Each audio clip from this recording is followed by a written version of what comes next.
Hello. Oh. Today I'm talking about blue light. I'm sure you've heard a lot about it. There's a lot of controversy, I feel like.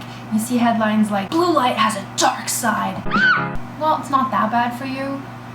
It's not great, but there are good things to it too. And the bad things are kind of overblown, but still, they exist. So let me get into it. I wrote down all my notes, boop, boop, just so I can relay all the information. Blue light is not all bad. It increases alertness, boosts memory and cognitive functioning, it elevates your mood.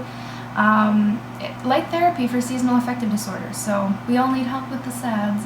It's very important in the daytime for regulating your circadian rhythm, which is just your natural internal clock, which makes you wake up at frickin' 7 a.m. on the weekend. It's just what your body is used to. But at nighttime, blue light inhibits the production of melatonin in the body, which is just the hormone that is a response to darkness. So you want blue light in the morning to wake up and you're not feeling so groggy. And bright light as well, which is the lux, so that's the quantity of light, so brightness kind of.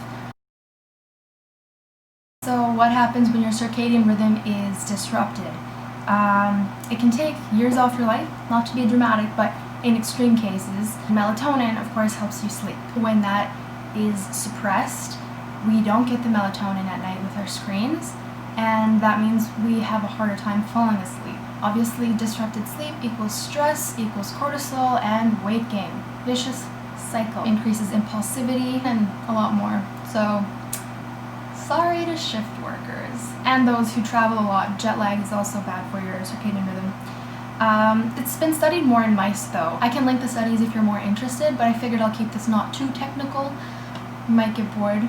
Although there are some studies that say bright light at night won't necessarily affect you that much if you were in bright light all day already. So it kind of primes your body, it gets you used to it. And so for most of us, we are in bright light all day, like indoors, in school, or if you're working at a hospital, there's a lot of bright light all around you, right? So then a little extra bright light at night won't affect you that much, but it depends. Now we get into the more scientific bit. There is a relationship between wavelengths of light rays and their energy. Blue light has short wavelength. On average, blue light is around 440 nanometers. This is quite short wavelengths, and that means high energy. Blue light can also be called violet or ultraviolet light, so UV makes your cells change. This can obviously lead to cancer, but this is the most extreme. Like worst case scenario. In the past, we only got blue light in the sky, but now we also get it in light bulbs, and most importantly, our screens. There aren't as many studies done because screen usage is going up and up, and when it's only been for a short amount of time, they don't know the effects as much as when they can study it over long periods of time. So for example, medication as well, if it's been around for a longer period of time, they can study the long-term effects better. They don't necessarily know how bad all this extra blue light is.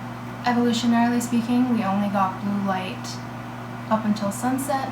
And after that, it's darkness. Hello. That's where our circadian rhythm comes in. It resets for that period of darkness, and when we're not getting darkness because of all the lamps and screens, it's very confused. And it ages our skin as well. If you care about looking youthful and wrinkle-free, you might want to take precautions. A lot of people who are really into skincare, like online, they'll suggest putting sunscreen SPF on indoors just for screen light, because the light coming off onto your face like that, look how blue that is. That light ages you as well. It penetrates your retina in the back of your eye. It can lead to macular degeneration. Again, in the extreme cases, it's not necessarily common, but it can happen, like cancer, cataracts, all these things. This leads me to myopia. I have done research on this. This is nearsightedness. But yeah, I'll talk about all this, why our nearsightedness is getting worse and worse in another video. It's very scientific. It goes through extraneous factors. It goes through different hypotheses like increased screen usage or at a closer distance, like reading also makes it worse. Being outside actually makes your eyes better. And I'll get into all that in another video if you're interested. It's very interesting to me. But yeah, I digress. But the eye strain, so a lot of people get fatigued from looking at their computers all day. So what you can do to reduce that is obviously turn down the brightness and the blue light filter. So what kind of filters you can have are, on an iPhone you can do the night shift, which makes it warm, and I would suggest doing it to the most warm possible. Some people even have that all day, not just at sunset. But there are some studies done that this doesn't even help that much, that you need either a screen protector. You can like stick it onto the screen. You can get blue light filter ones, which would make everything pretty warm. Apparently some studies say that those help much more than just the apps or like the internal night shift warmers. You can also have blue light glasses, which I got a pair and I'll talk about in a second. But I mean, if you don't wear glasses especially, it's kind of annoying. I don't know, I actually don't mind wearing them, but if you do wear glasses, you can get prescription blue light glasses. We didn't have any light really after sunset, so that's why I wear my glasses, my blue light glasses, from sunset onward. Some websites say you can do 2 to 3 hours before bedtime. Actually, green light and all light when it's bright is bad for you as well. Like, it wakes you up, disrupts your circadian rhythm and your melatonin. So just make sure all your screens a few hours before bed are on their lowest or fairly low brightness. I am going to switch all of my light bulbs to warm ones, not so blue. Okay, so I'm seeing a trend lately for blue light glasses, but they're all clear lenses. This is ironic because clear lenses only filter a maximum of 40% of blue light. There are levels, so clear lenses will filter a maximum of 40% of blue light. Yellow ones maybe a maximum of 75%. Then we get to orange, amber ones. Filters about 98% of blue light, and red lenses are the ones that filter 100% of blue light, green light, and violet light. So these actually are UV ray filters as well, but not violet light. And you see that it reflects blue, like it literally reflects blue. This side doesn't, because you don't want blue glaring into your eyes. Okay, so now it gets to, well, which color should I get? You do need some blue light in the day. Like I said, it increases alertness, energy levels, all that stuff, and it helps regulate your circadian rhythm. So you do need a little bit of blue light in the day. So orange would not be good. Orange and red would not be great for daytime use. Yellow is also filtering a bit much, 75%, but if you're in the light all day, like nurses, you might consider yellow for all day use. But for most people, you can just use the clear ones. Some clear ones have a slight yellow tint, which would be fine too. You can barely notice it. So the clear and the slightly yellow ones you can use for daytime use. If you're on your computer all day, I highly suggest it at work. Orange ones, they're not actually suggested because they don't filter 100% of the light. You do, if you're going to spend the money, you want 100% of it. But all the red lenses I found were twice as much money or 3 times as much, and they're technically made to wrap around your face to really block the light peeking through. But listen, it's not cute. I didn't like it. These are at least like kind of stylish, but if you're spending the money, I really don't suggest anything besides the red lenses for after sunset to bedtime. Honestly, if you're passionate about your eye health, I think it's worth it. Mine actually came with a case and a little cleaner, which is nice. I mean, they're still not worth $40, I feel like. I don't know. You can get clear ones for like 20 Canadian, by the way.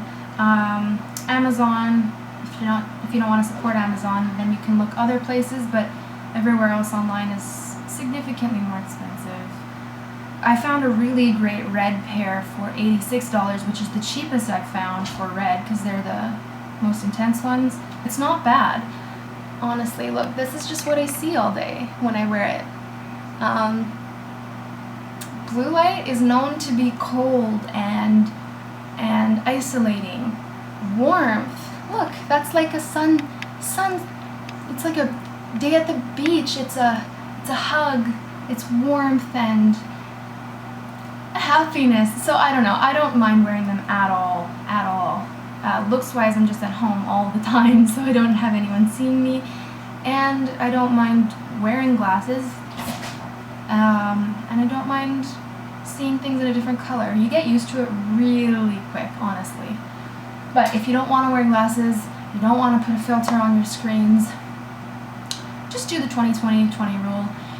After 20 minutes of looking at a screen or reading anything close proximity, you should look at something 20 feet away for 20 seconds. Well, how freaking long is 20 feet? Well, if you're 5'5", which is the average height for women in Canada, what is about 3.5 times my length away from me, and then kind of like from a kitchen to a living room, depending how big your apartment is.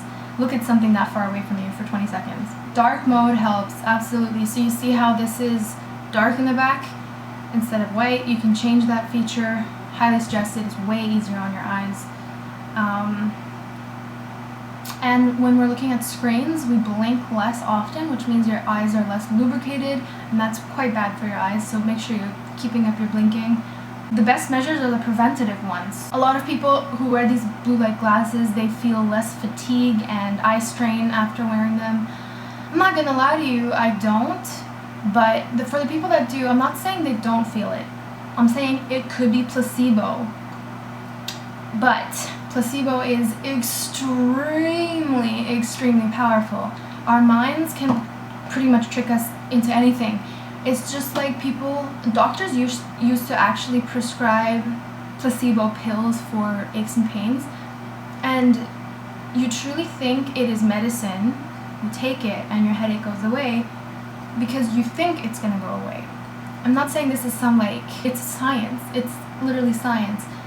You take it and the placebo makes you believe that it's working, but it's so powerful, like it's not fake, it truly does work. And if you're less of a science person and more of a spiritual person, that kind of is manifestation. If you think about it, it's for cases that you hear from your friends, it's anecdotal. If you read true studies, you can see that there are serious results. Some glasses were placebo and some were blue light filtering, and the ones with filter did actually claim less fatigue and stress. So it's not just placebo, but I'm just saying. Some studies say that, people are overreacting to blue light, it's not that bad. Inconclusive studies, we don't know how much it's actually helping or it's not helping at all.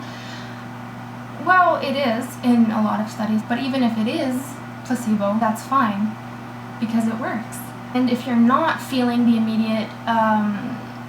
immediate positive reinforcement, which is less eye fatigue and strain immediately, so like me, I'm not feeling less eye strain immediately, I do know that long term it will help. Just like, I don't know, putting eye creams on to reduce aging. I'm not going to see it right away. I'm going to see it in 20 years. And in 20 years, if you're not doing it and you see your friend did it religiously, you're going to think, I should have done it for the last 20 years, but now it's too late. That's how I see it anyways. So for me, it's worth it.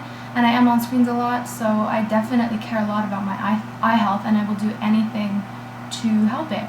I believe heavily in evolutionary psychology, meaning what our bodies were used to for hundreds of thousands of years, that's how I need to treat my body. I mean, obviously I eat chocolate and bodies aren't used to this artificial food, but for the most part, staying true to what our bodies were naturally evolved to do and to digest, and our brains were naturally evolved to process, that's what's really going to help you. For example, if you take medication to get rid of the fever, then your body's natural process has the fever to get rid of that, and now it can't naturally do that. It actually prolongs your sickness. The more you know. I'm not saying this very technically, but I did actually pay a lot of money in university to learn this. So my biggest question though is, how much exposure undoes the filtering? If I wear my glasses for 4 hours and I take it off for 15 minutes, will that undo all the filtering? I don't know. I could not find any results on that, but I did find some results about lux. So for sure, 30 lux will not affect your sleep per se. And what does lux mean? Well, some websites said that a desktop can be about 37 lux for maybe an hour of use. I'm not sure how solid that information is, but I know young people are more sensitive to lux. Anyways, what I'm getting at is just reduce your your brightness and your screen usage. I'm not saying you have to buy blue light glasses, but it definitely helps in the long run. So whatever you decide, let me know. If you have more information, let me know too. It's super interesting to me. Have happy, healthy eyes.